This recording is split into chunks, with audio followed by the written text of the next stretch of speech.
सत श्री अकाल जी। तुसीं प्राइम मीडिया टैलीविजन देख रहे हो। मैं हाँ स्वर्ण सिंह टैणा। तो दोस्तों हर रोज़ की तरह ही प्रोग्राम खबर की खबर लैके हाजिर हाँ। पहली वड्डी खबर के वाल जाने तो पहला पंजाब के मौसम की हाल बयानी करनी बनती है। पंजाब दे विच मौसम जिवें पिछले हफ्ते मौसम विभाग के वल्लों भविष्यवाणी की गई सी उस तरीके नाल अगे वध रहा। दिन के वेले गर्मी हुंदी है पर उन्नी नहीं जिन्नी कि पहला हुंदी सी, पर लगातार रात के वेले पारा लुढ़कदा जा रहा। रात के वेले हुण खेस वाली गर्मी है तो जेकर आपां कहिए भी AC की जरूरत है तो हुण वो नहीं है। उस तो अगली गल यह है कि आउंदे 48 घंटे दे विच पंजाब दा मौसम स्थिर रहने की संभावना प्रगट की गई है। यानी कि मीह कणी बदलवाई की कोई नेरी की किसी किस्म की कोई संभावना नहीं है तो इस चीज़ की जरूरत भी नहीं है क्योंकि इस वक्त झोने की वाढ़ी का काम सिखर के उत्ते पहुंचा होया। उस तो अगली गल जेकर असीं करिए तो वह है रामदेव दे वल्लों हाथी दे उत्ते बैठ के योगा करन नाल संबंधित।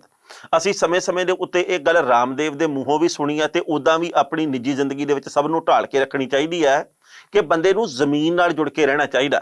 पर रामदेव होरां दी एक वीडियो बहुत वड्डे पद्धर दे उत्ते वायरल हो रही है। वो हाथी दे उत्ते बैठे है, एक शिंगारे हुए हाथी दे उत्ते, दोवें हत्थां दे नाल दोवें अखां नूं बंद करी बैठे आ, कपाल भाती करने की कोशिश कर रहे हैं तो धड़म करके वो भुंजे डिगदे आ। हुण लोकां दे वल्लों इस मसले दे उत्ते विचार दिते जा रहे हैं भी पद्धरी थां दे उत्ते आपां किहड़ी गल्लों नहीं योगा करदे, जेकर आपां आसन करने आ तां वो भुंजे भी कीते जा सकदे आ, थल्ले चटाई विछा के, थल्ले दरी विछा के, थल्ले पल्ली विछा के भी हो सकदे आ। पर आपां नूं हाथी दे उत्ते बैठ के ड्रामेबाजी करने की लोड़ की है? ये लोकां दी वक्खो वक्खरी प्रतिक्रिया सामने आ रही है। पर रामदेव होरां दे वल्लों ये कुछ कीता जाना वो पहली बार नहीं, इस तो पहलां भी रामदेव होरी कई गल्लां दे करके कई कारणों के करके चर्चा दे विच समय समय दे उत्ते आए आ। पहली जिहड़ी पंजाब दी खबर आ वो है किसान अंदोलन दे नाल संबंधित। पंजाब दे विच किसान जथेबंदियां सिखर दे उत्ते अपने अंदोलन नूं लै गईआं।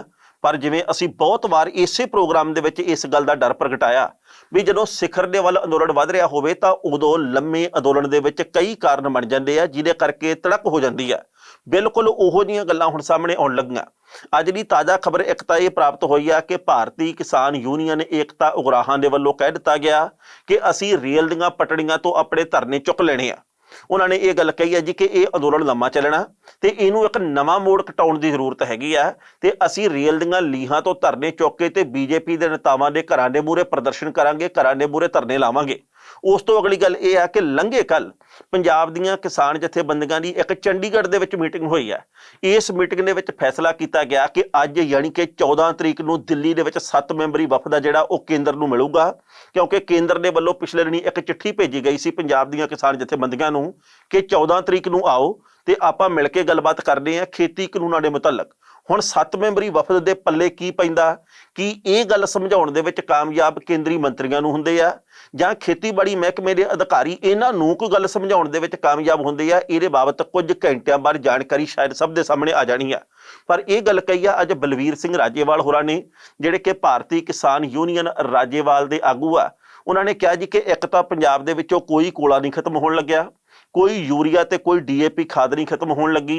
जेकर 2.5-3 महीने कोरोना महामारी के मौके पंजाब दे वल कोई भी रेल गड्डी नहीं आई, उस वक्त जेकर कोला नहीं मुक्या, खादा नहीं मुक्कियां, तो हुण जेकर 2 हफ्तिਆਂ ਦੇ ਵਿੱਚ सारा कुछ मुक जांदा ਤਾਂ ਇਹਨੂੰ ਅਸੀਂ क्यों ना शक के दायरे ਦੇ ਵਿੱਚ रखीए। उन्होंने ये भी गल कही है कि असी केंद्र ਦੇ ਨਾਲ ਜਿਹੜੀ ਗੱਲਬਾਤ ਕਰਨ ਜਾਣੀ ਹੈ, ਇਹਦਾ मतलब ਇਹ नहीं कि ਅਸੀਂ ਝੋਲੀ ਦੇ ਵਿੱਚ ਬਹਿ ਜਾਣਾ। ਇਹਦਾ मतलब ਇਹ ਹੈ कि उन्होंने सुलह मारी है भी गल करदे आ, ਅਸੀਂ गल करके देखते हैं, पर किसानां तो वड्डा साडे लई कोई मसला नहीं। ਅਸੀਂ आप किसान हाँ उन्होंने आख्या ते ਅਸੀਂ केंद्र ਦੀਆਂ ਨੀਤੀਆਂ ਨੂੰ ਸਮਝਣ ਦੀ ਕੋਸ਼ਿਸ਼ ਕਰਾਂਗੇ जाके भी ਉਹ ਕਹਿਣਾ ਕੀ ਚਾਹੁੰਦੇ ਆ। ਤੇ ਉਸ ਤੋਂ ਅਗਲੀ ਗੱਲ ਇਹ ਹੈ ਕਿ ਪੰਜਾਬ ਦੇ ਮੁੱਖ ਮੰਤਰੀ ਕੈਪਟਨ ਅਮਰਿੰਦਰ ਸਿੰਘ ਨੇ ਵੀ ਅੱਜ ਕੈਬਨਿਟ ਦੀ ਮੀਟਿੰਗ ਸੱਦੀ ਹੋਈ ਹੈ ਤੇ ਕਿਸਾਨ ਯੂਨੀਅਨਾਂ ਦੇ ਵੱਲੋਂ ਇਹ ਗੱਲ ਕਹੀ ਗਈ ਹੈ ਕਿ ਜੇਕਰ ਅੱਜ ਦੀ ਮੀਟਿੰਗ ਦੇ ਵਿੱਚ ਇਸ ਗੱਲ ਦਾ ਫੈਸਲਾ ਨਾ ਕੀਤਾ ਗਿਆ ਕਿ ਇੰਨੀ ਤਰੀਕ ਨੂੰ ਪੰਜਾਬ ਵਿਧਾਨ ਸਭਾ ਦਾ ਇਜਲਾਸ ਸੱਦਣਾ, ਤਾਂ ਫਿਰ ਉਸ ਤੋਂ ਬਾਅਦ ਕਿਸਾਨ ਜਥੇਬੰਦੀਆਂ, ਖੇਤ ਮਜ਼ਦੂਰ ਜਥੇਬੰਦੀਆਂ ਉਵੇਂ ਹੀ ਕਾਂਗਰਸੀ ਨੇਤਾਵਾਂ ਦੇ ਘਰਾਂ ਦਾ ਘਿਰਾਓ ਕਰਨਗੀਆਂ जिस तरीके दे नाल BJP ਦੇ ਨੇਤਾਵਾਂ ਦਾ ਘਿਰਾਓ ਕੀਤਾ ਜਾ ਰਿਹਾ। ਹੁਣ ਇਸ ਮਸਲੇ ਦੇ ਉੱਤੇ ਸਭ ਦੇ ਆਪੋ ਆਪਣੇ ਵਿਚਾਰ ਹੈਗੇ ਆ। ਇੱਕ ਧਿਰ ਉਹ ਆ ਜਿਹੜੀ ਕਿ ਕਿਸਾਨਾਂ ਨੂੰ ਅੱਤਵਾਦੀ ਆਖ ਰਹੀ ਹੈ, ਇੱਕ ਧਿਰ ਉਹ ਆ ਜਿਹੜੀ ਇਹ ਗੱਲ ਕਹਿ ਰਹੀ ਹੈ ਕਿ ਕਿਸਾਨਾਂ ਨੇ ਹੀ ਅਸ਼ਵਨੀ ਸ਼ਰਮਾ ਜਿਹੜੇ BJP ਦੇ ਪ੍ਰਧਾਨ ਆ ਉਹਨਾਂ ਦੇ ਉੱਤੇ ਹਮਲਾ ਕੀਤਾ ਜਾਂ ਕਰਵਾਇਆ। ਇੱਕ ਧਿਰ ਉਹ ਆ ਜਿਹੜੀ ਕਹਿੰਦੀ ਆ ਵੀ ਕਿਸਾਨਾਂ ਨੂੰ ਇਦਾਂ ਦੀ ਜਿੱਦਬਾਜ਼ੀ ਨਹੀਂ ਕਰਨੀ ਚਾਹੀਦੀ। ਇੱਕ ਧਿਰ ਉਹ ਆ ਜਿਹੜੀ ਕਹਿੰਦੀ ਆ ਵੀ ਆਪਾਂ ਪਟੜੀਆਂ ਤੋਂ ਧਰਨੇ ਚੱਕ ਲੈਣੇ ਆ। ਇੱਕ ਧਿਰ ਉਹ ਆ ਜਿਹੜੀ ਕਹਿੰਦੀ ਵੀ ਆਪਾਂ ਬਿਲਕੁਲ ਨਹੀਂ ਧਰਨੇ ਚੁੱਕਣੇ, ਤੇ ਇੱਕ ਧਿਰ ਉਹ ਵੀ ਆ ਜਿਹੜੀ ਕਹਿੰਦੀ ਹੈ ਜੀ ਕਿ ਆਪਾਂ ਹੁਣ ਧਰਨੇ ਚੱਕ ਲਈਏ, ਖਤਮ ਕਰ ਦਈਏ ਇਹ ਪ੍ਰੋਗਰਾਮ, ਕਣਕ ਦੀ ਬਿਜਾਈ ਤੋਂ ਬਾਅਦ ਫਿਰ ਧਰਨੇ ਲਾਵਾਂਗੇ। ਕਹਿਣ ਦਾ ਭਾਵ ਇਹ ਹੈ ਕਿ ਇਸ ਅੰਦੋਲਨ ਦੇ ਵਿੱਚ ਬਹੁਤ ਸਾਰੇ ਝੋਲ ਵੱਜਣ ਲੱਗ ਪਏ ਆ। ਮੇਰੀ ਨਿੱਜੀ ਤੌਰ ਦੇ ਉੱਤੇ ਰਾਏ ਹੈ ਕਿ ਜੇਕਰ ਇੱਕ ਹਫ਼ਤੇ ਦੇ ਵਿੱਚ ਕੋਈ ਸਿੱਟਾ ਨਾ ਨਿਕਲਿਆ, ਭਾਵੇਂ ਉਹ ਕਿਸੇ ਵੀ ਰੂਪ ਦੇ ਵਿੱਚ ਹੋਵੇ, ਤਾਂ ਕਿਸਾਨ ਅੰਦੋਲਨ ਨੂੰ ਹੋਰ ਵੱਡੀ ਸੰਨ ਲੱਗਣੀ ਆ। ਕਿਉਂਕਿ ਇਸ ਵਕਤ ਕਿਸਾਨ ਜਥੇਬੰਦੀਆਂ ਦੇ ਵੱਖੋ ਵੱਖਰੇ ਸੁਰ ਹੋਏ ਪਏ ਆ। ਕੋਈ ਇੱਧਰ ਨੂੰ ਜਥੇਬੰਦੀ ਜਾ ਰਹੀ ਆ, ਕੋਈ ਇਸ ਵਕਤ ਇੱਧਰ ਨੂੰ ਜਾ ਰਹੀ ਹੈ। ਕਿਤੇ ਇਹ ਨਾ ਹੋਵੇ ਇਹ ਅੰਦੋਲਨ ਲੁੱਟਿਆ ਪੁੱਟਿਆ ਜਾਵੇ, ਇਸ ਕਰਕੇ ਇਹਦੇ ਵੱਲ ਨਿਗਾਹ ਤਿੱਖੀ ਰੱਖਣੀ ਪੈਣੀ ਆ। ਕਿਉਂਕਿ ਇਸ ਵਕਤ ਰਾਜਨੀਤਿਕ ਲੋਕਾਂ ਨੇ ਵੀ ਪੱਟੇ ਦੇ ਉੱਤੇ ਆਪਣੇ ਵਿਚਾਰ ਚਾੜ ਲਏ ਆ। ਉਹਨਾਂ ਨੇ ਵੱਖੋ ਵੱਖਰੇ ਸੁਰ ਅਲਾਪਣੇ ਸ਼ੁਰੂ ਕਰ ਦਿੱਤੇ ਆ। ਪਹਿਲਾਂ ਇਸ ਰਿਪੋਰਟ ਦਾ ਵੇਰਵਾ ਕਿ ਕਿਹਨੇ ਕੀ ਕੁਝ ਕਿਹਾ ਤੇ ਬਾਅਦ ਵਿੱਚ ਕਰਾਂਗੇ ਟਿੱਪਣੀ। ਬਾਲੀਵੁੱਡ ਦੀ ਅਦਾਕਾਰਾ ਕੰਗਣਾ ਰਣੌਤ ਦੇ ਖਿਲਾਫ ਕਰਨਾਟਕ ਦੇ ਤੁਮਕਰੂ ਜ਼ਿਲ੍ਹੇ ਦੇ ਵਿੱਚ ਇੱਕ FIR ਦਰਜ ਕੀਤੀ ਗਈ ਹੈ। ਕੰਗਣਾ ਦੇ ਖਿਲਾਫ ਕਥਿਤ ਰੂਪ ਦੇ ਨਾਲ ਵਿਵਾਦਤ ਕੇਂਦਰੀ ਖੇਤੀਬਾੜੀ ਕਾਨੂੰਨਾਂ ਦੇ ਖਿਲਾਫ ਪ੍ਰਦਰਸ਼ਨ ਕਰ ਰਹੇ ਕਿਸਾਨਾਂ ਨੂੰ ਨਿਸ਼ਾਨਾ ਬਣਾਉਣ ਵਾਲੇ ਇੱਕ ਟਵੀਟ ਦੇ ਮੱਦੇਨਜ਼ਰ ਮਾਮਲਾ ਦਰਜ ਕੀਤਾ ਗਿਆ। ਕੰਗਣਾ ਦਾ ਇਹ ਟਵੀਟ ਕਿਸਾਨਾਂ ਵੱਲੋਂ ਕੀਤੇ ਗਏ ਵਿਰੋਧ ਪ੍ਰਦਰਸ਼ਨ ਨੂੰ ਲੈ ਕੇ ਸੀ, ਜਿਸ ਦੀ ਵਜ੍ਹਾ ਕਰਕੇ ਕੰਗਣਾ ਦੇ ਉੱਤੇ ਕਿਸਾਨਾਂ ਦੀ ਬੇਇੱਜ਼ਤੀ ਕਰਨ ਦਾ ਦੋਸ਼ ਲੱਗ ਰਿਹਾ। ਇੱਕ ਕਰਨਾਟਕ ਦੀ ਸਥਾਨਕ ਅਦਾਲਤ ਦੇ ਆਦੇਸ਼ ਦੇ ਉੱਤੇ ਤੁਮਕਰੂ ਜ਼ਿਲ੍ਹੇ ਦੇ ਵਿੱਚ ਪੁਲਿਸ ਦੇ ਵੱਲੋਂ ਪਰਚਾ ਦਰਜ ਕੀਤਾ ਗਿਆ। ਇਸ ਸੰਬੰਧ ਦੇ ਵਿੱਚ ਪਤਾ ਲੱਗਾ ਕਿ ਕੰਗਣਾ ਦੇ ਖਿਲਾਫ FIR ਦਰਜ ਕਰਨ ਦੇ ਲਈ ਕਿਹਾ ਗਿਆ ਸੀ। ਅਦਾਲਤ ਦਾ ਕਹਿਣਾ ਸੀ ਕਿ ਸ਼ਿਕਾਇਤਕਰਤਾ ਨੇ CRPC ਦੀ ਧਾਰਾ 155(3) ਦੇ ਤਹਿਤ ਅਰਜ਼ੀ ਦੇ ਕੇ ਜਾਂਚ ਦੀ ਮੰਗ ਕੀਤੀ ਹੈ। ਪੁਲਿਸ ਨੇ ਮੰਗਲਵਾਰ ਨੂੰ ਇਹ ਗੱਲ ਕਹੀ ਹੈ ਕਿ ਸਥਾਨਕ ਅਦਾਲਤ ਦੇ ਹਾਲੀਆ ਆਦੇਸ਼ ਦੇ ਉੱਤੇ ਸੋਮਵਾਰ ਨੂੰ ਤੁਮਕਰੂ ਜ਼ਿਲ੍ਹੇ ਦੇ ਵਿੱਚ ਪਰਚਾ ਦਰਜ ਕਰ ਲਿਆ ਗਿਆ। ਇੱਥੇ ਵੀ ਦੱਸਣਾ ਬਣਦਾ ਹੈ ਕਿ ਟਵੀਟ ਕਰਦਿਆਂ ਕੰਗਣਾ ਰਣੌਤ ਨੇ ਕਿਹਾ ਸੀ ਕਿ ਜਿਨ੍ਹਾਂ ਲੋਕਾਂ ਨੇ CAA ਦੇ ਖਿਲਾਫ ਗਲਤ ਜਾਣਕਾਰੀ ਫੈਲਾਈ ਸੀ, ਜਿਸ ਦੀ ਵਜ੍ਹਾ ਕਰਕੇ ਦੰਗੇ ਹੋਏ ਸਨ, ਹੁਣ ਉਹੀ ਲੋਕ ਕਿਸਾਨ ਬਿੱਲ ਨੂੰ ਲੈ ਕੇ ਗਲਤ ਜਾਣਕਾਰੀ ਫੈਲਾ ਰਹੇ ਨੇ ਤੇ ਦੇਸ਼ ਦੇ ਵਿੱਚ ਅੱਤਵਾਦ ਪੈਦਾ ਕਰ ਰਹੇ ਨੇ। ਇਹ ਉਹੀ ਅੱਤਵਾਦੀ ਨੇ। ਬਾਅਦ ਦੇ ਵਿੱਚ ਕੰਗਣਾ ਨੇ ਇਸ ਪੋਸਟ ਨੂੰ ਡਿਲੀਟ ਵੀ ਕਰ ਦਿੱਤਾ ਸੀ, ਪਰ ਉਦੋਂ ਤੱਕ ਮਾਮਲਾ ਕਾਫੀ ਭਖ ਚੁੱਕਾ ਸੀ। ਇਸ ਖਬਰ ਦੇ ਉੱਤੇ ਟਿੱਪਣੀ ਕਰਦੇ ਹਾਂ ਦੋਸਤੋ। ਪਹਿਲੀ ਗੱਲ ਤਾਂ ਅਸੀਂ ਕਹਾਂਗੇ, ਪੰਜਾਬ ਦੇ ਇਸ ਕਿਸਾਨ ਅੰਦੋਲਨ ਦਾ ਮੋੜ ਕਟਾਉਣ ਦੇ ਲਈ ਵੱਖ-ਵੱਖ ਲੋਕਾਂ ਦੇ ਵੱਲੋਂ ਪੂਰਾ ਜ਼ੋਰ ਲਾਇਆ ਗਿਆ ਤੇ ਹਾਲੇ ਹੋਰ ਜ਼ੋਰ ਲਾਇਆ ਜਾਣਾ। ਇੱਕ ਜਾਣਕਾਰੀ ਹੋਰ ਬੜੀ ਮਹੱਤਵਪੂਰਨ ਜਿਹੜੀ ਬਣਦੀ ਹੈ ਕਿ ਕੱਲ ਅਸ਼ਵਨੀ ਸ਼ਰਮਾ ਦੇ ਉੱਤੇ, ਜਿਹੜੇ ਕਿ BJP ਦੇ ਪ੍ਰਧਾਨ ਆ, ਉਹਨਾਂ ਦੇ ਉੱਤੇ ਜਾਨਲੇਵਾ ਹਮਲਾ ਕੀਤੇ ਜਾਣ ਦੀ ਖਬਰ ਆਈ। ਮੁੱਢਲੀ ਖਬਰ ਇਹ ਆਈ ਕਿ ਕਿਸਾਨਾਂ ਨੇ ਉਹਨਾਂ ਦੇ ਉੱਤੇ ਹਮਲਾ ਕੀਤਾ। ਬਾਅਦ ਦੇ ਵਿੱਚ ਖਬਰ ਆਈ ਕਿ ਅਣਪਛਾਤਿਆਂ ਨੇ ਹਮਲਾ ਕੀਤਾ। ਫਿਰ ਖਬਰ ਆਈ ਕਿ ਜਿਨ੍ਹਾਂ ਨੇ ਹਮਲਾ ਕੀਤਾ ਉਹ ਹਮਲਾ ਕਰਕੇ ਫਰਾਰ ਹੋ ਗਏ ਆ ਤੇ ਹਾਲੇ ਤੱਕ ਬੰਦਿਆਂ ਦਾ ਪਤਾ ਨਹੀਂ ਲੱਗਾ। ਸੋ ਇਸ ਗੱਲ ਦੇ ਉੱਤੇ ਕਈ ਤਰ੍ਹਾਂ ਦੀ ਚਰਚਾ ਛਿੜੀ ਆ। ਕਿਸੇ ਦੇ ਕੋਈ ਵਿਚਾਰ ਆ, ਕਿਸੇ ਦੇ ਕੋਈ ਵਿਚਾਰ ਆ, ਪਰ ਇਸ ਮਾਮਲੇ ਦੇ ਉੱਤੇ ਇਹ ਗੱਲ ਜ਼ਰੂਰ ਕਹਿਣੀ ਬਣਦੀ ਹੈ ਕਿ ਕਿਸਾਨ ਭਾਈਚਾਰੇ ਨੇ, ਖੇਤ ਮਜ਼ਦੂਰ ਜਥੇਬੰਦੀਆਂ ਨੇ ਕਿਸੇ ਵੀ ਨੇਤਾ ਦੇ ਉੱਤੇ ਹਾਲੇ ਤੱਕ ਕਿਤੇ ਵੀ ਹਮਲਾ ਨਹੀਂ ਕੀਤਾ। ਜਿਹੜਾ ਇਹ ਹਮਲਾ ਸੀ ਇਹ ਬਿਲਕੁਲ ਯੋਜਨਾਬੱਧ ਤਰੀਕੇ ਦੇ ਨਾਲ ਸੀ। ਅਸੀਂ ਇਹ ਨਹੀਂ ਕਹਿ ਸਕਦੇ ਵੀ ਇਹ ਕਿਸਾਨ ਭਾਈਚਾਰੇ ਨੇ ਕੀਤਾ।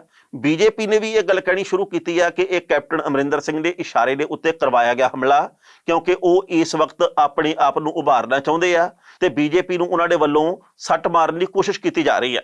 ਉਸ ਤੋਂ ਅਗਲੀ ਗੱਲ ਇਹ ਆ ਕਿ BJP ਦੇ ਵੱਖ-ਵੱਖ ਜਿਹੜੇ ਸਥਾਨਕ ਜ਼ਿਲ੍ਹਿਆਂ ਦੇ ਨੇਤਾ ਹੈਗੇ ਆ, ਉਹਨਾਂ ਨੇ DC ਦਫ਼ਤਰਾਂ ਦੇ ਮੂਹਰੇ ਅੱਜ ਕੁਝ ਘੰਟਿਆਂ ਦੇ ਲਈ ਪ੍ਰਦਰਸ਼ਨ ਕੀਤਾ ਕਿ ਸਾਡੇ ਪ੍ਰਧਾਨ ਸਾਹਿਬ ਦੇ ਉੱਤੇ ਹਮਲਾ ਕਿਹੜੀ ਗੱਲੋਂ ਹੋਇਆ।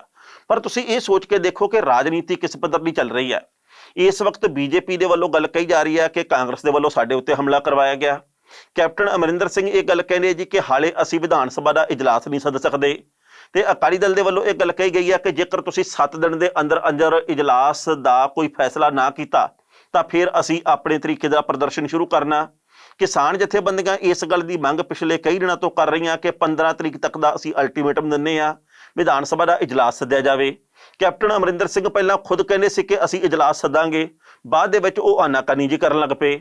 BJP ਦੇ ਕੇਂਦਰੀ ਨੇਤਾਵਾਂ ਦੇ ਵੱਲੋਂ ਇਹ ਗੱਲ ਕਹੀ ਜਾ ਰਹੀ ਹੈ ਕਿ ਜਿਹੜੇ ਇਹ ਖੇਤੀ ਕਾਨੂੰਨ ਆ ਇਹ ਲੋਕ ਮਾਰੂ ਕਿਸਾਨ ਮਾਰੂ ਨਹੀਂ ਆ।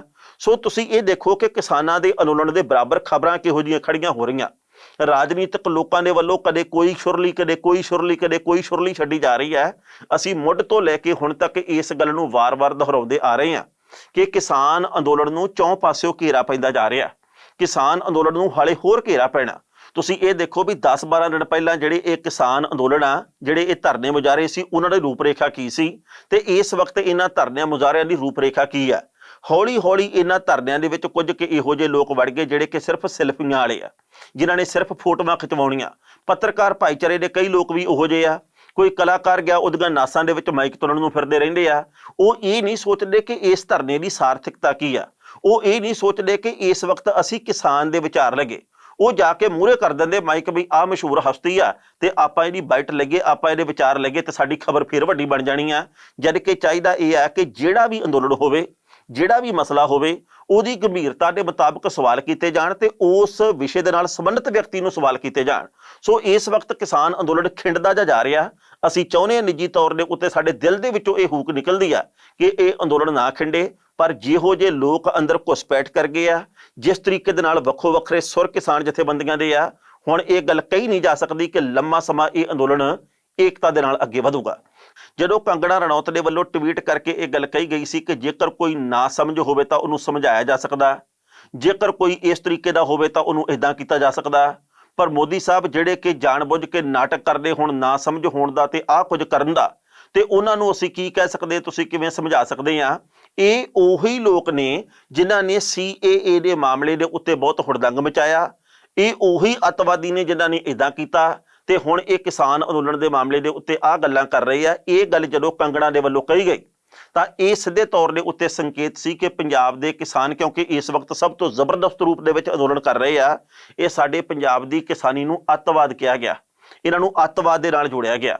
ਬਾਅਦ ਦੇ ਵਿੱਚ ਕੰਗਣਾ ਬੇਸ਼ੱਕ ਮੁਕਰੀ ਵੀ ਕਿ ਮੇਰੇ ਕਹਿਣ ਦਾ ਮਤਲਬ ਇਹ ਨਹੀਂ ਸੀ। ਕੰਗਣਾ ਰਣੌਤ ਤਾਂ ਫੱਟੇ ਗੱਲ ਕਹਿ ਦਿੰਦੀ ਆ ਕਿ ਜੇਕਰ ਆਹ ਗੱਲ ਇਦਾਂ ਹੋ ਜਾਵੇ ਤਾਂ ਮੈਂ ਆਪਣਾ ਪੁਰਸਕਾਰ ਵਾਪਸ ਕਰ ਦੂੰ, ਲੈ ਦੇ ਕੇ ਉਹਦੇ ਕੋਲੇ 1-2 ਨੈਸ਼ਨਲ ਪੁਰਸਕਾਰ ਤੇ 1 ਪਦਮ ਸ਼੍ਰੀ ਪੁਰਸਕਾਰ ਆ। ਜਿੱਥੇ ਵੀ ਕੋਈ ਗੱਲ ਸਾਹਮਣੇ ਆਉਂਦੀ ਆ ਉੱਥੇ ਨਾਲ ਦੀ ਨਾਲ ਕੰਗਣਾ ਰਣੌਤ ਦੇ ਵੱਲੋਂ ਕਿਹਾ ਜਾ ਰਿਹਾ ਮੈਂ ਪਦਮ ਸ਼੍ਰੀ ਵਾਪਸ ਕਰ ਦੂੰ। ਜੇਕਰ ਤੁਹਾਨੂੰ ਪਦਮ ਸ਼੍ਰੀ ਵਾਪਸ ਕਰਨ ਦਾ ਬਿਆਨ ਦੇਣਾ ਪੈਂਦਾ ਤਾਂ ਪਹਿਲਾਂ ਹੀ ਆਪਾਂ ਤੋਲ ਕੇ ਬੋਲ ਲਈਏ। ਆਪਾਂ ਕਦੇ ਕਿਸੇ ਨੂੰ ਗੁੰਡਾ, ਕਦੇ ਕਿਸੇ ਨੂੰ ਬਦਮਾਸ਼, ਕਦੇ ਕਿਸੇ ਨੂੰ ਕੁੱਤਾ ਤੇ ਕਦੇ ਕਿਸੇ ਨੂੰ ਬਿੱਲਾ ਜੋ ਕਹਿੰਦੇ ਆ, ਇਹਦੇ ਨਾਲੋਂ ਜ਼ਰੂਰਤ ਇਸ ਗੱਲ ਦੀ ਆ ਕਿ ਆਪਾਂ ਤੋਲ ਕੇ ਬੋਲੀਏ, ਆਪਾਂ ਥੋੜੇ ਸ਼ਬਦਾਂ ਦੇ ਵਿੱਚ ਵੱਡੀ ਗੱਲ ਕਰੀਏ, ਨਾ ਕਿ ਫਾਹ ਹਰ ਵਿਸ਼ੇ ਦੇ ਉੱਤੇ ਗੱਲ ਕੀਤੀ ਜਾਵੇ। ਸਿਆਣੇ ਇਹ ਗੱਲ ਕਹਿੰਦੇ ਆ ਘੱਟ ਪਰ ਪ੍ਰਭਾਵਸ਼ਾਲੀ ਬੋਲਣ ਵਾਲੇ ਲੋਕਾਂ ਦੀ ਲੰਮਾ ਸਮਾਂ ਕਦਰ ਹੁੰਦੀ ਹੈ। ਪਰ ਜਿਹੜੀ ਅਗਲੀ ਖਬਰ ਹੈ, ਗਿਆਨੀ ਹਰਪ੍ਰੀਤ ਸਿੰਘ ਨੇ ਜਿਹੜੇ ਉਹਨਾਂ ਦੇ ਵੱਲੋਂ ਇਹ ਗੱਲ ਕਹੀ ਗਈ ਹੈ ਕਿ ਜੋ ਬੇਅਦਬੀਆਂ ਹੋਈਆਂ ਪੰਜਾਬ ਦੇ ਵਿੱਚ 2 ਥਾਵਾਂ ਦੇ ਉੱਤੇ, ਇੱਕ ਜੱਲਾ ਪਿੰਡ ਦੇ ਵਿੱਚ, ਇੱਕ ਫਤਿਹਗੜ੍ਹ ਸਾਹਿਬ ਦੇ ਵਿੱਚ ਪਿੰਡ ਹੈਗਾ ਤਰਖਾਣ ਮਾਜਰਾ, ਇਸ ਪਿੰਡ ਦੇ ਗੁਰਦੁਆਰਾ ਸਾਹਿਬ ਦੇ ਵਿੱਚ ਬੇਅਦਬੀ ਹੋਈ ਹੈ। ਉਹਨਾਂ ਨੇ ਖਦਸ਼ਾ ਜ਼ਾਹਰ ਕੀਤਾ ਤੇ ਮੇਰੇ ਮਨ ਦੇ ਵਿੱਚੋਂ ਵੀ ਇਹੀ ਗੱਲ ਨਿਕਲਦੀ ਹੈ। ਉਹਨਾਂ ਨੇ ਕਿਹਾ ਕਿ ਤੇ ਇਹਨਾਂ ਬੇਅਦਬੀਆਂ ਦਾ ਕਾਰਨ ਇਹ ਤਾਂ ਨਹੀਂ ਕਿ ਸਮੇਂ ਦੀਆਂ ਰਾਜਨੀਤਿਕ ਪਾਰਟੀਆਂ ਜਿਹੜੀਆਂ, ਅਸੀਂ ਕਿਸੇ ਇੱਕ ਦਾ ਨਾਂ ਨਹੀਂ ਲੈਂਦੇ, ਵੀ ਉਹਨਾਂ ਦੇ ਵੱਲੋਂ ਕਿਸਾਨੀ ਅੰਦੋਲਨ ਦੇ ਵੱਲੋਂ ਧਿਆਨ ਹਟਾਉਣ ਦੇ ਲਈ ਇਹ ਸਾਰਾ ਕੁਝ ਕਰਵਾਇਆ ਜਾ ਰਿਹਾ ਹੋਵੇ। ਹੋ ਸਕਦਾ ਕੁਝ ਕਿ ਇਹੋ ਜੀ ਸਾਜ਼ਿਸ਼ ਰਚੀ ਜਾ ਰਹੀ ਹੋਵੇ ਕਿ ਜੀ ਬੇਅਦਬੀ ਵਾਲਾ ਮੁੱਦਾ ਇੱਕ ਵਾਰ ਫੇਰ ਖੜਾ ਕਰਦੇ ਆ, ਜੇਕਰ ਨਾ ਖੜਾ ਕੀਤਾ ਤਾਂ ਕਿਸਾਨ ਤੇ ਖੇਤ ਮਜ਼ਦੂਰ ਅੰਦੋਲਨ ਤਾਂ ਅੱਗੇ ਤੋਂ ਅੱਗੇ ਵਧੀ ਜਾਂਦਾ, ਕਿਤੇ ਕੋਈ ਹੋਰ ਪੰਗਾ ਨਾ ਖੜਾ ਹੋ ਜੇ। ਸੋ ਜਿਸ ਤਰੀਕੇ ਦੇ ਨਾਲ ਤਰਖਾਣ ਮਾਜਰਾ ਪਿੰਡ ਦੇ ਵਿੱਚ ਇੱਕ ਗੁਰਦੁਆਰਾ ਸਾਹਿਬ ਦੇ ਬਾਹਰ 2 ਜਣੇ ਆਉਂਦੇ ਕਾਰ ਦੇ ਉੱਤੇ, ਇੱਕ ਜਣਾ ਆ ਕੇ ਗੱਲ ਕਹਿੰਦਾ ਗੁਰਦੁਆਰਾ ਸਾਹਿਬ ਦੇ ਬਾਹਰ ਬੈਠੇ ਲੋਕਾਂ ਨੂੰ ਕਿ ਜੀ ਤਾਲਾ ਖੋਲ ਦਿਓ ਗੁਰਦੁਆਰੇ ਦਾ, ਮੁੱਖ ਦਰਵਾਜ਼ੇ ਦਾ, ਮੁੱਖ ਗੇਟ ਦਾ, ਮੈਂ ਅੰਦਰ ਜਾ ਕੇ ਮੱਥਾ ਟੇਕਣਾ। ਉਹ ਅੰਦਰ ਜਾ ਕੇ ਮੱਥਾ ਟੇਕਣ ਲੱਗਦਾ ਤੇ ਉਸ ਤੋਂ ਬਾਅਦ ਨਾਲ ਦੀ ਨਾਲ ਉਹ ਗੁਰੂ ਗ੍ਰੰਥ ਸਾਹਿਬ ਜੀ ਦੇ ਅੰਗ ਪਾੜਨ ਲੱਗ ਪੈਂਦਾ। ਫਿਰ ਉਹ ਅੰਗ ਪਾੜ ਕੇ ਭੱਜਣ ਦੀ ਕੋਸ਼ਿਸ਼ ਕਰਦਾ, ਪਰ ਉੱਥੇ ਹਾਜ਼ਰ ਲੋਕਾਂ ਦੇ ਵੱਲੋਂ ਉਹਨੂੰ ਘੇਰ ਕੇ ਫੜ ਕੇ ਕੁੱਟਿਆ ਵੀ ਜਾਂਦਾ। ਬਾਅਦ ਦੇ ਵਿੱਚ ਪੁਲਿਸ ਉਹਨੂੰ ਫੜ ਕੇ ਲੈ ਜਾਂਦੀ ਹੈ। ਹੁਣ ਲੋਕਾਂ ਦੇ ਵੱਲੋਂ ਦਬਾਅ ਬਣਾਉਣ ਦੇ ਕਰਕੇ ਉਹਦੇ ਉੱਤੇ ਤੇ ਉਹਦੇ ਕੁਝ ਕੁ ਸਾਥੀਆਂ ਦੇ ਉੱਤੇ ਸਖਤ ਧਾਰਾਵਾਂ ਦੇ ਤਹਿਤ ਪਰਚਾ ਦਰਜ ਕੀਤਾ ਗਿਆ, ਹੋਣਾ ਵੀ ਚਾਹੀਦਾ। ਪਰ ਇਸ ਮਾਮਲੇ ਦੇ ਉੱਤੇ ਜੋ ਗਿਆਨੀ ਹਰਪ੍ਰੀਤ ਸਿੰਘ ਹੋਰਾਂ ਦੇ ਵੱਲੋਂ ਖਦਸ਼ਾ ਜ਼ਾਹਰ ਕੀਤਾ ਗਿਆ, ਇਹਨੂੰ ਵੀ ਹਲਕੇ ਦੇ ਵਿੱਚ ਨਹੀਂ ਲੈਣਾ ਚਾਹੀਦਾ। ਹੋ ਸਕਦਾ ਇਹ ਵੀ ਕੋਈ ਸਾਜ਼ਿਸ਼ ਹੋਵੇ, ਕਿਉਂਕਿ ਕਈ ਮਹੀਨਿਆਂ ਤੱਕ ਬੇਅਦਬੀ ਦੀ ਕਿਤੇ ਕੋਈ ਘਟਨਾ ਨਹੀਂ ਵਾਪਰੀ, ਅਚਾਨਕ ਹੁਣ 2 ਥਾਵਾਂ ਦੇ ਉੱਤੇ ਵਾਪਰਦੀਆਂ। ਵਿੱਚੋਂ ਮਾਜਰਾ ਕੀ ਹੈ, ਜਦੋਂ ਵੀ ਕਿਤੇ ਕੋਈ ਘਟਨਾ ਵਾਪਰਦੀ ਹੈ ਉਦੋਂ ਨਾਲ ਦੀ ਨਾਲ ਇਹ ਖਬਰ ਆਉਂਦੀ ਹੈ ਕਿ ਜਿਹਨੇ ਅੰਗ ਪਾੜੇ ਹਨ, ਜਿਹਨੇ ਬੇਅਦਬੀ ਕੀਤੀ ਹੈ, ਉਹਦਾ ਦਿਮਾਗੀ ਤਵਾਜ਼ਨ ਠੀਕ ਨਹੀਂ ਸੀ, ਉਹਦਾ ਦਿਮਾਗ ਠੀਕ ਨਹੀਂ ਸੀ। ਪਰ ਸਵਾਲ ਇਹ ਪੈਦਾ ਹੁੰਦਾ ਕਿ ਇਹਨਾਂ ਦਾ ਦਿਮਾਗ ਠੀਕ ਸੀ ਜਾਂ ਨਹੀਂ ਠੀਕ, ਇੱਕ ਪਾਸੇ ਗੱਲ ਹੈ, ਪਰ ਉਹ ਕਿਹੜਾ ਦਿਮਾਗ ਆ ਜਿਹੜਾ ਕਿ ਇਹਨਾਂ ਨੂੰ ਇਸ ਤਰੀਕੇ ਨਾਲ ਬੇਅਦਬੀ ਕਰਨ ਦੇ ਵਾਸਤੇ ਭੇਜਦਾ? ਇਹ ਆਪਦੇ ਮਨੋਂ ਆਪਦੇ ਚਿੱਤੋਂ ਤਾਂ ਆਉਂਦੇ ਨਹੀਂਗੇ, ਕਿਸੇ ਨਾ ਕਿਸੇ ਦੇ ਸਿਖਾਏ, ਕਿਸੇ ਨਾ ਕਿਸੇ ਦੇ ਪ੍ਰਭਾਵ ਦੇ ਹੇਠ, ਕਿਸੇ ਨਾ ਕਿਸੇ ਦੇ ਕਹਿਣੇ ਦੇ ਉੱਤੇ ਸਾਰਾ ਕੁਝ ਕਰਦੇ ਹੋਣਗੇ। ਉਸ ਦਿਮਾਗ ਨੂੰ ਪੜ੍ਹਨਾ ਤੇ ਫੜਨਾ ਚਾਹੀਦਾ। ਪਹਿਲਾਂ ਇਸ ਰਿਪੋਰਟ ਦਾ ਵੇਰਵਾ ਤੇ ਬਾਅਦ ਵਿੱਚ ਕਰਾਂਗੇ ਟਿੱਪਣੀ। ਜ਼ਿਲ੍ਹਾ ਫਤਿਹਗੜ੍ਹ ਸਾਹਿਬ ਦੇ 2 ਪਿੰਡਾਂ ਦੇ ਵਿੱਚ ਬੇਅਦਬੀ ਦੀਆਂ ਘਟਨਾਵਾਂ ਦੀ ਨਿਖੇਧੀ ਕਰਦਿਆਂ ਅਕਾਲ ਤਖਤ ਸਾਹਿਬ ਦੇ ਕਾਰਜਕਾਰੀ ਜਥੇਦਾਰ ਗਿਆਨੀ ਹਰਪ੍ਰੀਤ ਸਿੰਘ ਨੇ ਖਦਸ਼ਾ ਜ਼ਾਹਰ ਕੀਤਾ ਹੈ ਕਿ ਇਹ ਕਿਸਾਨ ਅੰਦੋਲਨ ਨੂੰ ਅਸਫਲ ਕਰਨ ਦੀ ਸਾਜ਼ਿਸ਼ ਹੋ ਸਕਦੀ ਹੈ। ਇਸ ਸੰਬੰਧੀ ਜਾਰੀ ਬਿਆਨ ਦੇ ਵਿੱਚ ਉਹਨਾਂ ਨੇ ਕਿਹਾ ਕਿ ਜਦੋਂ ਬਰਗਾੜੀ ਵਿਖੇ ਬੇਅਦਬੀ ਦੀਆਂ ਘਟਨਾਵਾਂ ਹੋਈਆਂ ਸਨ ਤਾਂ ਉਸ ਵੇਲੇ ਵੀ ਕਿਸਾਨ ਅੰਦੋਲਨ ਚੱਲ ਰਿਹਾ ਸੀ ਤੇ ਹੁਣ ਵੀ ਕਿਸਾਨ ਅੰਦੋਲਨ ਸਿਖਰ ਦੇ ਉੱਤੇ ਹੈ। ਉਹਨਾਂ ਨੇ ਸ਼ੰਕਾ ਪ੍ਰਗਟਾਈ ਕਿ ਫੜੇ ਗਏ ਵਿਅਕਤੀ ਨੂੰ ਪਾਗਲ ਜਾਂ ਮੰਦਬੁੱਧੀ ਕਰਾਰ ਦੇ ਕੇ ਮਾਮਲਾ ਰਫਾ ਦਫਾ ਕੀਤਾ ਜਾ ਸਕਦਾ ਹੈ। ਉਹਨਾਂ ਨੇ ਕਿਹਾ ਕਿ ਪੁਲਿਸ ਮੁਲਾਜ਼ਮਾਂ ਨੂੰ ਸਖਤ ਕਾਰਵਾਈ ਕਰਨੀ ਚਾਹੀਦੀ ਹੈ ਕਿ ਜੇਕਰ ਉਹ ਇਦਾਂ ਦਾ ਨਹੀਂ ਕਰ ਸਕਦੇ ਤਾਂ ਮੁਲਜ਼ਮਾਂ ਨੂੰ ਸੰਗਤ ਦੇ ਹਵਾਲੇ ਕਰ ਦੇਣਾ ਚਾਹੀਦਾ। ਖਾਲਸਾ ਪੰਥ ਇਹੋ ਜਿਹੇ ਲੋਕਾਂ ਦੇ ਖਿਲਾਫ ਕਾਰਵਾਈ ਕਰਨ ਦੇ ਸਮਰੱਥ ਹੈ। ਦੂਜੇ ਪਾਸੇ ਭਾਈ ਗੋਬਿੰਦ ਸਿੰਘ ਲੌਂਗੋਵਾਲ ਨੇ ਫਤਿਹਗੜ੍ਹ ਸਾਹਿਬ ਦੇ ਪਿੰਡ ਤਰਖਾਣ ਮਾਜਰਾ ਤੇ ਪਿੰਡ ਜੱਲਾ ਦੇ ਵਿੱਚ ਹੋਈਆਂ ਬੇਅਦਬੀ ਦੀਆਂ ਘਟਨਾਵਾਂ ਦੀ ਨਿਖੇਧੀ ਕੀਤੀ ਹੈ। ਮੁਲਜ਼ਮਾਂ ਨੂੰ ਸਜ਼ਾਵਾਂ ਦੇਣ ਦੀ ਮੰਗ ਕਰਦਿਆਂ ਉਹਨਾਂ ਨੇ ਕਿਹਾ ਕਿ ਸੰਗਤ ਦੀਆਂ ਧਾਰਮਿਕ ਭਾਵਨਾਵਾਂ ਨੂੰ ਠੇਸ ਪਹੁੰਚਾਉਣ ਵਾਲੇ ਲੋਕਾਂ ਨੂੰ ਬਖਸ਼ਿਆ ਨਹੀਂ ਜਾਣਾ ਚਾਹੀਦਾ। ਉਹਨਾਂ ਨੇ ਆਖਿਆ ਕਿ ਬੇਅਦਬੀ ਕਰਨ ਵਾਲੇ ਨੂੰ ਬੇਸ਼ੱਕ ਗ੍ਰਿਫਤਾਰ ਕਰਕੇ ਪੁਲਿਸ ਹਵਾਲੇ ਕੀਤਾ ਗਿਆ, ਪਰ ਇਹਦੇ ਪਿੱਛੇ ਕਿਹੜੀਆਂ ਸ਼ਕਤੀਆਂ ਕੰਮ ਕਰਦੀਆਂ ਉਹਨਾਂ ਨੂੰ ਸਾਹਮਣੇ ਲਿਆਉਣ ਦੀ ਲੋੜ ਹੈ। ਲੌਂਗੋਵਾਲ ਨੇ ਪੰਜਾਬ ਸਰਕਾਰ ਦੀ ਕਾਰਗੁਜ਼ਾਰੀ ਦੇ ਉੱਤੇ ਸਵਾਲ ਚੁੱਕੇ ਨੇ। ਉਹਨਾਂ ਗੁਰਦੁਆਰਾ ਪ੍ਰਬੰਧਕ ਕਮੇਟੀਆਂ ਤੇ ਸੰਗਤਾਂ ਨੂੰ ਗੁਰਦੁਆਰਿਆਂ ਦੀ ਪਹਿਰੇਦਾਰੀ ਯਕੀਨੀ ਬਣਾਉਣ ਦੀ ਅਪੀਲ ਕੀਤੀ ਹੈ। ਇਸ ਖਬਰ ਦੇ ਉੱਤੇ ਟਿੱਪਣੀ ਕਰਦੇ ਦੋਸਤੋ, ਪਹਿਲੀ ਗੱਲ ਤਾਂ ਅਸੀਂ ਕਹਾਂਗੇ, ਪਤਾ ਨਹੀਂ ਉਹ ਕਿਹੜੀ ਮਿੱਟੀ ਦੇ ਮਨੁੱਖ ਆ, ਪਤਾ ਨਹੀਂ ਉਹਨਾਂ ਦੀ ਸੋਚ, ਉਹਨਾਂ ਦੀ ਜ਼ਿੰਦਗੀ ਦਾ ਪੱਧਰ, ਉਹਨਾਂ ਦੀ ਮਾਨਸਿਕਤਾ ਕਿਹੋ ਜਿਹੀ ਹੈ, ਜਿਹੜੇ ਲੋਕ ਇਸ ਤਰੀਕੇ ਦੇ ਨਾਲ ਗੁਰੂ ਗ੍ਰੰਥ ਸਾਹਿਬ ਜੀ ਦੇ ਜਾਂ ਕਿਸੇ ਵੀ ਧਾਰਮਿਕ ਗ੍ਰੰਥ ਦੇ ਜਾ ਕੇ ਅੰਗ ਪਾੜਦੇ, ਬੇਅਦਬੀ ਕਰਦੇ ਆ। ਮੈਂ ਹੈਰਾਨ ਆ ਕਿ ਕੋਈ ਕਿਸੇ ਨੂੰ ਮੰਨਦਾ ਹੋਵੇ, ਧਰਮ ਨੂੰ ਜਾਂ ਨਾ ਮੰਨਦਾ ਹੋਵੇ, ਜਿਹੜਾ ਇੱਕ ਸੰਵੇਦਨਸ਼ੀਲ ਮਨੁੱਖ ਆ ਉਹ ਗੀਤਾ ਦੇ ਵੀ ਕਿਵੇਂ ਬੇਅਦਬੀ ਕਰੂਗਾ, ਉਹ ਕੁਰਾਨ ਸ਼ਰੀਫ ਦੀ ਕਿਵੇਂ ਬੇਅਦਬੀ ਕਰ ਸਕਦਾ, ਕੋਈ ਵੀ ਸਾਡੇ ਵਿੱਚੋਂ ਬਾਈਬਲ ਦੀ ਬੇਅਦਬੀ ਵੀ ਕਿਵੇਂ ਕਰ ਸਕਦਾ। ਪਰ ਪੰਜਾਬ ਦੇ ਵਿੱਚ ਰਹਿੰਦੇ ਲੋਕਾਂ ਦਾ ਇੱਕ ਹਿੱਸਾ ਜਿਸ ਤਰੀਕੇ ਦੇ ਨਾਲ ਸ਼ਰਾਰਤਾਂ ਕਰਦਾ, ਜਾਂ ਉਹਨਾਂ ਦੇ ਮਨ ਦੇ ਵਿੱਚ ਈਰਖਾ, ਜਾਂ ਕਹਿ ਦਈਏ ਉਹ ਕਿਸੇ ਖਾਸ ਮਕਸਦ ਦੇ ਕਰਕੇ ਸਾਰਾ ਕੁਝ ਕਰਦੇ ਆ, ਉਹ ਕਿਹੜੀ ਮਿੱਟੀ ਦੇ ਮਨੁੱਖ ਬਣੇ ਹੋਏ ਆ। ਕੋਈ ਨਾਸਤਕ ਵੀ ਬੰਦਾ ਇਦਾਂ ਦਾ ਨਹੀਂ ਕਰ ਸਕਦਾ ਜਿਵੇਂ ਕਿ ਇਸ ਵਕਤ ਪੰਜਾਬ ਦੇ ਵਿੱਚ ਕੁਝ ਕੁ ਲੋਕਾਂ ਦੇ ਵੱਲੋਂ ਕੀਤਾ ਜਾ ਰਿਹਾ, ਤੇ ਸਮੇਂ-ਸਮੇਂ ਦੇ ਉੱਤੇ ਬੇਅਦਬੀ ਦੀਆਂ ਖਬਰਾਂ ਸਾਹਮਣੇ ਆਉਂਦੀਆਂ। ਇਦਾਂ ਦੀ ਬੇਅਦਬੀ ਹੋਣੀ ਨਹੀਂ ਚਾਹੀਦੀ, ਭਾਵੇਂ ਉਹ ਗੀਤਾ ਦੀ ਹੋਵੇ, ਭਾਵੇਂ ਕੁਰਾਨ ਦੀ, ਭਾਵੇਂ ਬਾਈਬਲ ਦੀ, ਭਾਵੇਂ ਕਿਸੇ ਹੋਰ ਧਾਰਮਿਕ ਗ੍ਰੰਥ ਦੀ ਹੋਵੇ। ਇਦਾਂ ਦਾ ਕੁਝ ਕਿਤੇ ਵੀ ਨਹੀਂ ਹੋਣਾ, ਵਾਪਰਨਾ ਚਾਹੀਦਾ।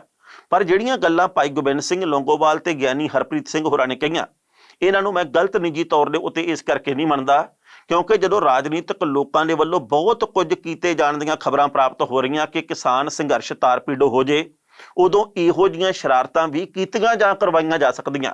ਹਾਲਾਂਕਿ ਇਹ ਗੱਲ ਸਿੱਧੇ ਤੌਰ ਦੇ ਉੱਤੇ ਕਹੀ ਨਹੀਂ ਜਾ ਸਕਦੀ ਕਿ ਫਲਾਣੀ ਪਾਰਟੀ ਨੇ ਆਹ ਕੀਤਾ, ਫਲਾਣੀ ਨੇ ਆਹ ਕਰਵਾਇਆ। ਇਹ ਗੱਲਾਂ ਇੱਕ ਅੰਦਾਜ਼ੇ ਨੂੰ ਹੋ ਸਕਦੀਆਂ, ਪਰ ਇਦਾਂ ਕਿਸੇ ਨੂੰ ਵੀ ਕਰਨਾ ਨਹੀਂ ਚਾਹੀਦਾ। ਪਤਾ ਲੱਗਾ ਕਿ ਤਰਖਾਣ ਮਾਜਰਾ ਪਿੰਡ ਦੇ ਵਿੱਚ ਜਿਹੜੇ ਮੁੰਡੇ ਨੇ ਬੇਅਦਬੀ ਕੀਤੀ ਹੈ, ਜਿਹਨੇ ਅੰਗ ਪਾੜੇ ਆ, ਲੋਕਾਂ ਨੇ ਕੁੱਟ-ਕੁੱਟ ਕੇ ਉਹਨੂੰ ਮਲੇਸੂ ਕਰਤਾ ਤੇ ਬਾਅਦ ਦੇ ਵਿੱਚ ਪੁਲਿਸ ਦੇ ਹਵਾਲੇ ਕੀਤਾ। ਹੁਣ ਪੁਲਿਸ ਦੇ ਵੱਲੋਂ ਕਾਨੂੰਨੀ ਕਾਰਵਾਈ ਕਿਹੋ ਜਿਹੀ ਕੀਤੀ ਜਾਂਦੀ ਆ, ਅਦਾਲਤੀ ਪ੍ਰਕਿਰਿਆ ਦੇ ਵਿੱਚੋਂ ਕੀ ਨਿਕਲਦਾ, ਇਹ ਵਕਤ ਦੱਸੂਗਾ। ਪਰ ਕਿਸਾਨ ਅੰਦੋਲਨ ਨੂੰ ਬਚਾ ਕੇ ਅੱਗੇ ਵਧਣ ਦੀ ਲੋੜ ਹੈ। ਤੇ ਗੁਰਦੁਆਰਾ ਸਾਹਿਬਾਨ ਜਿੱਥੇ ਵੀ ਆ, ਜਾਂ ਜਿਹੜੀ ਵੀ ਥਾਂ ਦੇ ਉੱਤੇ ਕੋਈ ਵੀ ਧਾਰਮਿਕ ਸੰਸਥਾ, ਕੋਈ ਵੀ ਧਾਰਮਿਕ ਅਦਾਰਾ ਹੈਗਾ ਕਿਸੇ ਵੀ ਧਰਮ ਦਾ, ਉਹਨਾਂ ਨੂੰ ਭਾਈ ਆਪਦੇ CCTV ਕੈਮਰੇ ਲਾ ਕੇ ਰੱਖਣੇ ਚਾਹੀਦੇ ਆ।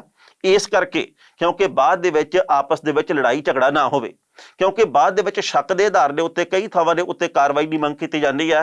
CCTV ਕੈਮਰੇ ਲੱਗੇ ਹੋਣਗੇ ਤਾਂ ਸਾਡਾ ਆਪਸੀ ਪਿਆਰ ਬਣਿਆ ਰਹੂਗਾ, ਸਾਨੂੰ ਪਤਾ ਹੋਊਗਾ ਵੀ ਕਿਹਨੇ ਇਹ ਗਲਤੀ ਕੀਤੀ ਹੈ ਤੇ ਕਿਹਨੇ ਇਹ ਗੁਨਾਹ ਕੀਤਾ। ਸੋ ਇਸ ਕਰਕੇ ਜ਼ਰੂਰਤ ਇਸ ਵਕਤ ਹੈਗੀ ਆ ਕਿ ਭਾਵੇਂ ਪਿੰਡਾਂ, ਸ਼ਹਿਰਾਂ, ਕਸਬਿਆਂ ਦੀਆਂ ਕੋਈ ਵੀ ਧਾਰਮਿਕ ਥਾਵਾਂ ਹੋਣ, ਉਹਨਾਂ ਨੂੰ CCTV ਕੈਮਰਿਆਂ ਦੀ ਨਿਗਰਾਨੀ ਦੇ ਵਿੱਚ ਰੱਖਿਆ ਜਾਵੇ। ਬਿਹਾਰ ਦੀਆਂ ਵਿਧਾਨ ਸਭਾ ਚੋਣਾਂ ਜਿਹੜੀਆਂ ਕਿ ਆਉਂਦੇ ਕੁਝ ਕੁ ਦਿਨਾਂ ਦੇ ਵਿੱਚ ਕਹਿ ਲਈਏ ਜਾਂ ਕੁਝ ਕੁ ਹਫ਼ਤਿਆਂ ਦੇ ਵਿੱਚ ਹੋਣ ਜਾ ਰਹੀਆਂ, ਪਹਿਲੇ ਪੜਾਅ ਦੀਆਂ ਹੋ ਜਾਣੀਆਂ, ਫਿਰ ਇਹ 3 ਪੜਾਵਾਂ ਦੇ ਵਿੱਚ ਅਸਲ 'ਚ ਵੋਟਾਂ ਪੈਣੀਆਂ, ਜਿਹਦੇ ਨਤੀਜੇ ਆ ਜਿਹੜੇ ਉਹ ਕੁਝ ਕੁ ਦਿਨਾਂ ਬਾਅਦ ਆਉਣਗੇ, ਯਾਨੀ ਕਿ 10 ਨਵੰਬਰ ਨੂੰ। ਪਰ ਅਗਲੀ ਗੱਲ ਇਹ ਆ ਕਿ ਕਨ੍ਹਈਆ ਕੁਮਾਰ ਦੇ ਵੱਲੋਂ ਇੱਕ ਵਰਚੁਅਲ ਰੈਲੀ ਨੂੰ ਸੰਬੋਧਨ ਕੀਤਾ ਗਿਆ ਤੇ ਗੱਲਾਂ ਬੜੀਆਂ ਕਮਾਲ ਦੀਆਂ ਕੀਤੀਆਂ ਗਈਆਂ, ਜਿਹੜੀਆਂ ਕਿ ਅਸਲ ਦੇ ਵਿੱਚ ਹਕੀਕਤ ਨਾਲ ਜੁੜੀਆਂ ਹੋਈਆਂ। ਕਨ੍ਹਈਆ ਕੁਮਾਰ ਨੇ ਇਹ ਗੱਲ ਕਹੀ ਹੈ ਕਿ ਜੇਕਰ ਜੋਤੀ ਰਾਓ ਦਿੱਤਿਆ ਸਿੰਧੀਆ ਜਦੋਂ ਕਾਂਗਰਸ ਦੇ ਵਿੱਚ ਸੀ, BJP ਦੇ ਆਗੂ ਉਹਨੂੰ ਦੇਸ਼ ਧਰੋਹੀ ਕਹਿੰਦੇ ਸੀ, ਉਹਨੂੰ ਦੇਸ਼ ਦੇ ਲਈ ਇੱਕ ਮਾੜਾ ਇਨਸਾਨ ਕਹਿੰਦੇ ਸੀ, ਪਰ ਜਦੋਂ ਉਹ ਹੁਣ BJP ਦੇ ਵਿੱਚ ਸ਼ਾਮਲ ਹੋ ਗਿਆ ਤਾਂ ਉਸ ਵਕਤ ਦੁੱਧ ਹੋਤਾ। ਉਹਨਾਂ ਨੇ ਇਹ ਵੀ ਗੱਲ ਕਹੀ ਹੈ ਕਨ੍ਹਈਆ ਕੁਮਾਰ ਨੇ ਕਿ ਮੈਨੂੰ ਵੀ ਇਸ ਵਕਤ ਬਹੁਤ ਵੱਡਾ ਦੇਸ਼ ਧਰੋਹੀ ਕਿਹਾ ਜਾ ਰਿਹਾ, ਪਰ ਹੁਣ ਸਾਡੇ ਹੱਥ ਦੇ ਵਿੱਚ ਇੱਕ ਨੁਕਤਾ ਆ ਗਿਆ, ਅਸੀਂ ਵੀ ਜੇਕਰ BJP ਦੇ ਵਿੱਚ ਸ਼ਾਮਲ ਹੋ ਜਾਾਂਗੇ, ਅਸੀਂ ਵੀ ਦੁੱਧ ਧੋਤੇ ਹੋ ਜਾਾਂਗੇ। ਮਤਲਬ ਇਹ ਹੈ ਕਿ ਇਹ ਇੱਕ ਕਟਾਕਸ਼ ਸੀਗਾ, ਨਾ ਕਿ ਕਨ੍ਹਈਆ ਕੁਮਾਰ ਨੇ BJP ਦੇ ਵਿੱਚ ਜਾਣਾ। ਪਰ ਦੂਜੀ ਗੱਲ ਇਹ ਹੈ ਕਿ ਇਹ ਅਸਲ ਦੇ ਵਿੱਚ ਦੇਸ਼ ਭਗਤੀ, ਦੇਸ਼ ਦੀ ਖਿਲਾਫਤ ਕਰਨ ਵਾਲਾ ਦੇਸ਼ ਧਰੋਹੀ ਆ ਜਿਹੜਾ ਇਸ ਵਕਤ ਕੌਣ ਧਾਰਮਿਕ ਹੈ, ਕੌਣ ਨਹੀਂ ਧਾਰਮਿਕ, ਕੌਣ ਨਾਸਤਕ ਹੈ ਤੇ ਕੌਣ ਆਸਤਕ ਹੈ, ਇਹ ਭਾਰਤ ਦੇ ਵਿੱਚ ਇੱਕ ਨਵੀਂ ਪਰਿਭਾਸ਼ਾ ਸਿਰਜੀ ਗਈ ਹੈ। ਪਹਿਲਾਂ ਇਸ ਰਿਪੋਰਟ ਦਾ ਸੰਖੇਪ ਦੇ ਵਿੱਚ ਵੇਰਵਾ ਤੇ ਬਾਅਦ ਵਿੱਚ ਕਰਾਂਗੇ ਟਿੱਪਣੀ। ਬਿਹਾਰ ਵਿਧਾਨ ਸਭਾ ਚੋਣਾਂ ਦੇ ਲਈ 28 ਅਕਤੂਬਰ ਨੂੰ ਪਹਿਲੇ ਗੇੜ ਦੀਆਂ ਵੋਟਾਂ ਪੈਣੀਆਂ। ਇਸ ਦੌਰਾਨ ਚੋਣ ਮੈਦਾਨ ਦੇ ਵਿੱਚ ਨਿਤਰੀਆਂ ਸਿਆਸੀ ਪਾਰਟੀਆਂ ਨੇ ਵਿਰੋਧੀ ਪਾਰਟੀਆਂ ਦੇ ਉੱਤੇ ਜ਼ੁਬਾਨੀ ਹਮਲੇ ਤੇਜ਼ ਕਰ ਦਿੱਤੇ ਨੇ।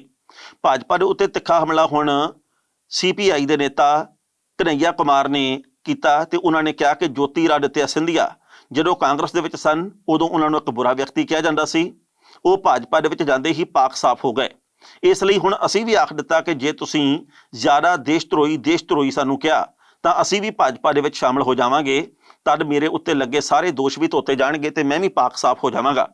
ਕਨ੍ਹਈਆ ਕੁਮਾਰ ਨੇ ਕਿਹਾ ਕਿ ਮੈਨੂੰ ਲਗਾਤਾਰ ਦੇਸ਼ ਧਰੋਹੀ ਦੇ ਤੌਰ ਤੇ ਪ੍ਰਚਾਰਿਆ ਜਾ ਰਿਹਾ, ਪਰ ਜੇਕਰ ਮੈਂ ਅੱਜ ਭਾਜਪਾ ਵਿੱਚ ਸ਼ਾਮਲ ਹੋ ਜਾਣਾ ਤਾਂ ਮੇਰੇ ਉੱਤੇ ਲੱਗੇ ਸਾਰੇ ਦੋਸ਼ ਖਤਮ ਹੋ ਜਾਣੇ ਨੇ। ਉਹਨਾਂ ਨੇ ਕਿਹਾ ਕਿ ਬਿਹਾਰ ਦੇ ਵਿੱਚ EVM ਦੀ ਥਾਂ ਦੇ ਉੱਤੇ ਮੁੱਖ ਮੰਤਰੀ ਨੂੰ ਹੈਕ ਕੀਤਾ ਜਾ ਰਿਹਾ। ਉਹਨਾਂ ਦੇ ਕਹਿਣ ਦਾ ਭਾਵ ਇਹ ਸੀ ਕਿ ਪਹਿਲਾਂ ਨਿਤੀਸ਼ ਕੁਮਾਰ ਕਾਂਗਰਸ ਦੇ ਨਾਲ ਮਿਲ ਕੇ ਚੋਣ ਲੜ ਕੇ ਗਏ, ਪਰ ਜਦੋਂ ਚੋਣਾਂ ਦੇ ਵਿੱਚ ਜਿੱਤ ਮਿਲ ਗਈ ਤੇ ਉਸ ਤੋਂ ਬਾਅਦ ਮਹਾਗਠਜੋੜ ਨੂੰ ਛੱਡ ਕੇ ਤੇ BJP ਦੇ ਨਾਲ ਆਉਣ ਵਾਲੇ ਤੇ ਫਿਰ ਉਹ ਉਧਰਲੇ ਪਾਸਿਓਂ ਮੁੱਖ ਮੰਤਰੀ ਬਣ ਗਏ। ਇਸ ਖਬਰ ਦੇ ਉੱਤੇ ਟਿੱਪਣੀ ਕਰਦਿਆਂ ਦੋਸਤੋ ਪਹਿਲੀ ਗੱਲ ਤਾਂ ਅਸੀਂ ਕਹਾਂਗੇ ਬਿਹਾਰ ਦੇ ਵਿੱਚ ਵੀ ਸਾਰਾ ਕੁਝ ਉਹੀ ਜੋੜ ਤੋੜ ਦੇ ਰੂਪ ਦੇ ਵਿੱਚ ਚੱਲ ਰਿਹਾ ਜਿਹੜਾ ਕੁਝ ਬਾਕੀ ਸੂਬਿਆਂ ਦੇ ਵਿੱਚ ਹੁੰਦਾ। ਬਿਹਾਰ ਦੇ ਵਿੱਚ ਬਹੁਤ ਵੱਡੇ ਪੱਧਰ ਦੇ ਉੱਤੇ ਚੋਣਾਂ ਦੇ ਵਿੱਚ ਇੱਕ ਨਵਾਂ ਮੋੜ ਆਇਆ ਕਿਉਂਕਿ ਰਾਮ ਵਿਲਾਸ ਪਾਸਵਾਨ ਦੀ ਮੌਤ ਹੋਣ ਤੋਂ ਬਾਅਦ ਪਹਿਲੀ ਵਾਰ ਚਿਰਾਗ ਪਾਸਵਾਨ ਦੇ ਉੱਤੇ ਉਹਨਾਂ ਦੇ ਪੁੱਤਰ ਦੇ ਉੱਤੇ ਇੰਨੀ ਵੱਡੀ ਜ਼ਿੰਮੇਵਾਰੀ ਪਈ ਹੈ। ਹੁਣ ਐਤਕੀ ਰਾਮ ਵਿਲਾਸ ਪਾਸਵਾਨ ਦੀ ਪਾਰਟੀ ਕਿਹੋ ਜਿਹਾ ਪ੍ਰਦਰਸ਼ਨ ਕਰੂਗੀ ਇਹ ਵਕਤ ਦੱਸੂਗਾ। ਪਰ ਕਨਈਆ ਕੁਮਾਰ ਦੇ ਵੱਲੋਂ ਜਿਹੜੀਆਂ ਗੱਲਾਂ ਕਹੀਆਂ ਗਈਆਂ ਇਹ ਜੇਕਰ ਅਸੀਂ ਬੀਜੇਪੀ ਦੇ ਥੋੜਾ ਜਿਹਾ ਅਤੀਤ ਦੇ ਵੱਲ ਝਾਤ ਮਾਰਦੇ 2 ਸਾਲ 5 ਸਾਲ 7 ਸਾਲ ਦੇ ਵੱਲ ਇਹੀ ਕੁਝ ਹੋ ਰਿਹਾ ਜਿਹੜਾ ਕੁਝ ਕਨਈਆ ਕੁਮਾਰ ਨੇ ਕਿਹਾ ਕਿ ਜੇ ਤੁਸੀਂ ਕਿਸੇ ਹੋਰ ਪਾਰਟੀ ਦੇ ਵਿੱਚੋਂ ਤਾਂ ਤੁਸੀਂ ਗਦਾਰ ਵੀ ਹੋ ਤੇ ਤੁਸੀਂ ਦੇਸ਼ ਧਰੋਹੀ ਵੀ ਹੋ, ਪਰ ਜੇਕਰ ਤੁਸੀਂ ਬੀਜੇਪੀ ਦੇ ਵਿੱਚ ਸ਼ਾਮਲ ਹੋ ਜਾਂਦੇ ਆ ਤੁਸੀਂ ਬਿਲਕੁਲ ਨਹਾਤੇ ਧੋਤੇ ਦੁੱਧ ਧੋਤੇ ਸਭ ਕੁਝ ਤੁਹਾਡੇ ਕੋਲੇ ਹੁੰਦਾ, ਫਿਰ ਤੁਸੀਂ ਬਿਲਕੁਲ ਪਾਕ ਸਾਫ਼ ਹੋ ਜਾਂਦੇ ਆ। ਇਹ ਇੱਕ ਨਵੀਂ ਪਰਿਭਾਸ਼ਾ ਚੱਲੀ ਹੈ ਦੇਸ਼ ਦੇ ਵਿੱਚ ਵੀ ਕਿਹੜਾ ਦੇਸ਼ ਧਰੋਹੀ ਹੈ ਤੇ ਕਿਹੜਾ ਦੇਸ਼ ਭਗਤ ਹੈ। ਖਬਰਾਂ ਦੇ ਉੱਤੇ ਵਿਚਾਰ ਚਰਚਾ ਦੋਸਤੋ ਅਸੀਂ ਹੋਰ ਵੀ ਕਰ ਸਕਦੇ ਸੀ ਪਰ ਜੋ ਵਕਤ ਦੀ ਘਾਟੇ ਰੁਕਣ ਦਾ ਇਸ਼ਾਰਾ ਕਰ ਰਹੀ ਹੈ। ਕੱਲ ਨੂੰ ਇਸੇ ਵੇਲੇ ਖਬਰ ਦੀ ਖਬਰ ਲੈ ਕੇ ਫਿਰ ਹਾਜ਼ਰ ਹੋਵਾਂਗੇ। ਉਦੋਂ ਤੱਕ ਲਈ ਆਗਿਆ ਦਿਓ। ਬਹੁਤ ਬਹੁਤ ਮਿਹਰਬਾਨੀ।